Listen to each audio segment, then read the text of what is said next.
এমন যদি হতো আমার দেশের শাসক হতো, ওমরেরই মতো হতো, আবু বকরের মতো। এমন যদি হতো আমার দেশের শাসক হতো, ওমরেরই মতো হতো, আবু বকরের মতো।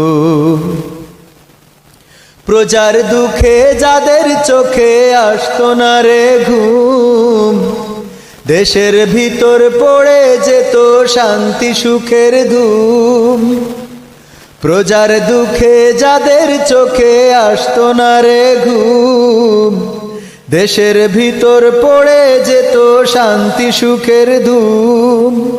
গরিব দুঃখী ভুখা নাঙা নাহি পাওয়া যেত, আমার দেশের শাসক হতো ওমরেরই মতো।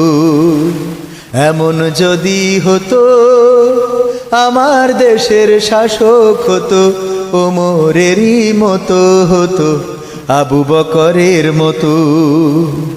জনগণের খোঁজ খবর নিত রাত দুপুরে, ঘুরে ঘুরে দেখতো কি কেউ আছে অনাহারে।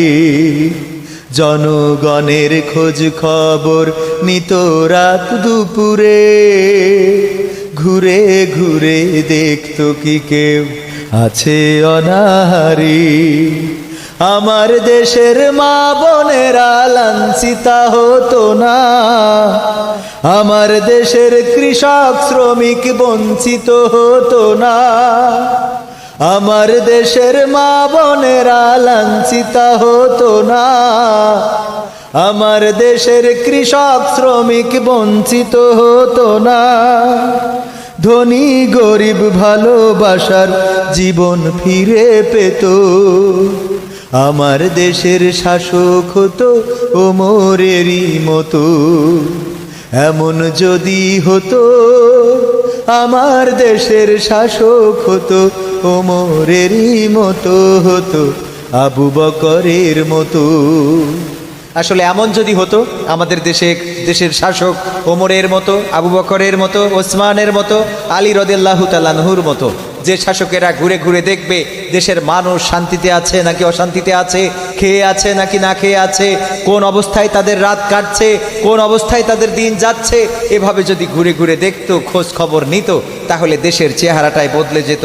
মালয়েশিয়া এত উন্নত কেন, সিঙ্গাপুর এত উন্নত কেন, চায়না এত উন্নত কেন, জাপান এত উন্নত কেন?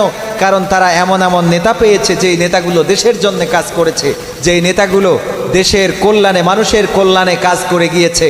আর আমরা এমন এমন নেতা পাই যেগুলো ক্ষমতায় আসার পরে আঙ্গুল ফুলে কলা গাছ হয়। রাতারাতি জনগণের ভাগ্যের অবস্থার পরিবর্তন না হলেও যে নেতা হয়, যে আমাদের দায়িত্বশীল হয়, তার ভাগ্যের অবস্থার পরিবর্তন রাতারাতি হয়ে যায়।